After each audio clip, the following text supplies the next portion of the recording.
Free game, we back. We back. There it is, Madman in the building. Sean P. We fresh off of Game 5, Rockets Warriors Western Conference Finals. Crazy game. Houston has just now taken the lead. They up now 3-2 in the series. Won 2 in a row. Took one at Oracle, which was rare, you know. They barely lose at home, especially in the offs. Took one at Oracle and came back with that same energy at the house and pulled out 2 in a row. So, and this was the first time that one of the teams actually won 2 games consecutively too, which was interesting. What's interesting to me is, I'll start with this. The last 2 games, both teams was held under 100 points. Now, coming into the Rockets-Warriors series, that's probably the last thing that we expected to see. So, what can that be attributed to? Is it more good defense by both teams, or is it lack of ball? Is it players not performing? What would you, good defense or bad offense? And that's the thing that's kind of interesting, because for teams that shoot well and for teams that shoot the 3 ball well, historically, especially the last 3-4 years, and especially this year, the last 2 games, both teams under 100, and the last 2 games, neither team really shot that well from the field or from the 3. So that was actually a couple things that, you know, me and Lee had actually been talking about the last couple of days, because it was like, in order to beat the Warriors, we've seen in the past, not only from the Cavs in 2016, but we've seen this year 2 games where basically the Rockets played defense really well, were physical, were rebounding the ball, even though they weren't shooting the ball. You know, Harden hasn't shot the ball well at all, really, damn near, and especially not the last couple games. Game maybe 2 or 3. Yeah. So, you know, I think, you know, what adjustments do you think, if any, do you think, did D'Antoni make any? Or, First of all, in my opinion, no. I'm talking, that was OKC level ISO ball, how bad that offense was today. From both teams. From both teams, really. From both teams. I don't know what it is now about the NBA, but that's just how playoff games end now. It's 101 versus 101 versus 101 versus. So, I mean, I find it odd that, you know, the Thunder, you know, certain teams get criticized for that, but then when it happens to these other teams, it's just like, oh, they weren't making that shots. You gotta keep that same energy wherever you go with that. But it's just kind of weird, like, if you're the Golden State Warriors and James Harden misses 23s in a row and you lose in both of those games, y'all got something to work out. Y'all got something to work out there. James Harden and Chris Paul both have off shooting nights. Eric Gordon led the team in scoring with an off shooting night percentage wise, and y'all still finding ways to lose these games. Yeah, that's true, and I got to agree with that. D'Antoni usually and historically on his teams that he's coached never makes adjustments.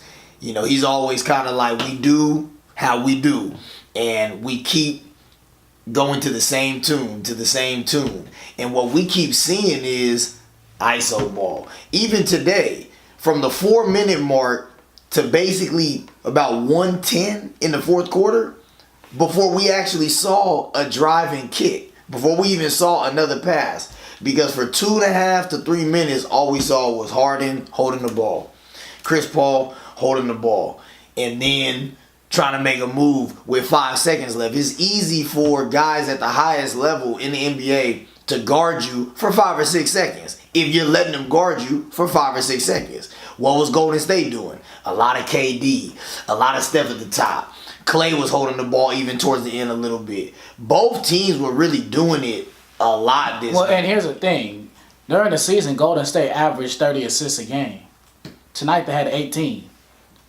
The Rockets averaged over 25 assists a game. Tonight had 12.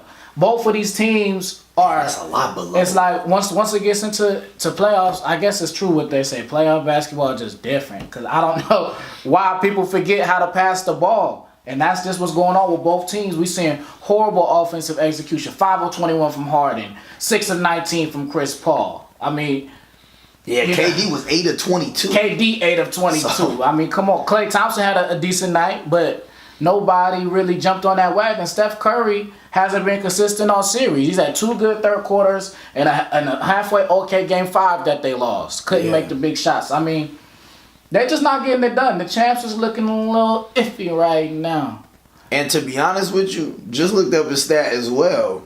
The plus and minus of Steph and Clay, even just this game, Steph was at a -9, Clay was at a -9. I mean, now that's telling you something right there. Even with KD shooting badly as well, 10 of KD's 29 came from the free throw line. So, Draymond -9. So those are your core pieces right there with their plus minus being minus, and Steph, Clay, and Draymond all having a -9 for the plus minus. So those are some big numbers. Those are definitely some big numbers. And let's get into this real quick because, free game over here, we may seem a little bit biased, like we hating on the Warriors, but that's I don't like them either, but that's beside the point. We trying to keep it 100 with the information we delivering. You know what I'm saying? But we have to acknowledge that the performance from some of these guys who are held to such a high standard has not been up to that level, and we have to acknowledge and be critical of that, just like we would with anybody else. So when you see 2 MVPs on the same team, and they have back-to-back games where they both shoot under 50%, something's got to be said for that. Yeah, the same goes for James Harden. They happen to win these last 2 games, but he's been horrible. He hasn't played well. Since the second quarter of Game 4, he's been horrible. Since then, he's missed his last 23-point shots. And that's crazy. Y'all know he don't miss 3 points. He's been playing good defense. You have to give him that. He's upped himself in that level. There's a couple things that when you talk about James Harden, you got to talk about where can he improve. Obviously, his defense is the thing that everybody loves to hate on, but he's showing you when he needs to play defense, he can play defense. He is. The other thing was the clutch gene, and he still is missing that aspect. I don't know if he'll ever get it at this point, but as of right now, he don't got it. James Harden is not clutch. Well, and what's kind of interesting is and even with seeing him play for another year, even it almost kind of boggles my mind that there's almost no second and third gear that we see a lot of these other superstars can get to, where you can go from one point to where you're a superstar. But I want to see that playoff postseason another level. You know what I mean? I want to see another. I don't think he has that mold. I mean, is there a different part to his game where it's not just a step back? Or it's not just a, that's what always kind of gets me is I think as you saw in the first round, he looked so unguardable in certain games. Okay, I want a free throw here. Okay, I want to step in the rim. Okay, I want a 3 here. Okay, I want to finish at the rim. Okay, I want to dunk on you. He has all these things in his repertoire, and then he just gets a little jittery at the end in the biggest games of his life. Yeah. Why is Chris Paul coming up to you having to get you loose? Like, come on, you should be ready for these moments. This is what your whole career and legacy is based on. You know what I'm saying? Like when you're a superstar, Chris Paul obviously wants to win. But James, you should want to win too. Chris Paul shouldn't have to get you in the last 3 minutes of the game. Because at the end of the day, this is the game you love, though. So you should love these moments. You're going to win the MVP, my guy. Yeah. You're going to win the MVP. These are the moments that you got to relish in. You got to be the MVP. You got to relish in these moments, or else. Now, granted, I do like what I've seen on the defensive end. I love what I've seen, honestly, out of the whole team. Big steal in the fourth quarter. Big steal. Against KD again. And Leak actually brought up the other day, too. 2 big steals in the last game in Oracle. So I like what he's been doing on the defensive end. But we need to see something on the offensive end as well if you want to win this series. And your goal is to win the title now. Your goal is to win the title. So therefore, come on, what is we saying? One more thing we got to get into as well. Because we here, free game. We out here based in Sacramento, Northern California. Shout out to Sac. So we get a lot of Warriors fans, some new, some old, some bandwagon, some real. A lot of bandwagon. So we gotta address something here. Because y'all love to say, oh, we only lost in the finals to Bron because Draymond missed the game. Steph had an off shooting night because he's hurt. Oh, we lost 2 in a row because we didn't have Iggy. So you mean to tell me after all them pieces you had it, y'all still need Andre Iguodala to complete your team? Don't say that. You mean to tell me when he won the Finals MVP, he was really the most valuable player on the team? What does that say about one Stephen Curry? Steph. What does that say about one Kevin Durant? What does that say about your two MVPs? One, the Finals MVP, and Kevin Durant. Steph Curry never been said so. What does that say about these so-called MVPs? If once the original Finals MVP, Iguodala goes down, you haven't won a game since. And I don't want to hear that excuse tomorrow. Is it Iggy? Y'all need Iggy? Is that what it is? Cause don't complain on that y'all need Iggy, which is crazy because y'all got the second best player in the league in Kevin Durant and the two best shooters of all time. So I don't want to hear that. I for sure do not want to hear that. Yeah, we had to get that off. We had to get into that because y'all love to give yourself excuses about injuries. Everybody's banged up. Chris Paul may be out the rest of the series. He may be out the rest of the series for y'all. That's what's crazy. Chris Paul may be done. And he made some big shots tonight too. The few that he made. He expired every year in the playoffs. He get hurt, and you knew he was hurt because why wouldn't he get back on the biggest play of the game? He got up like, well, yeah. I don't think he gonna make his way back. You know? Yeah, honestly, it's gonna be interesting. You know, I know we're gonna wait for the injury report and stuff like that tomorrow, but if it's that hamstring again, there's no way he's gonna be better by Saturday. So, you know, and like we said earlier, we tell it how we see it. We do give our opinion, but we're telling it like how we see it.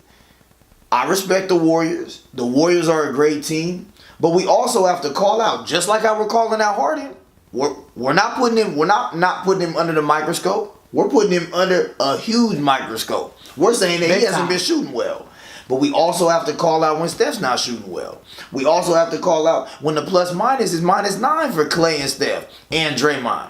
Draymond may have made the biggest mistake of the game in the last waning seconds of the game when Steph pushed the ball up. Draymond stumbled. Just got an update on my phone right now. Chris Paul is quote unquote worried about his hamstring. He done.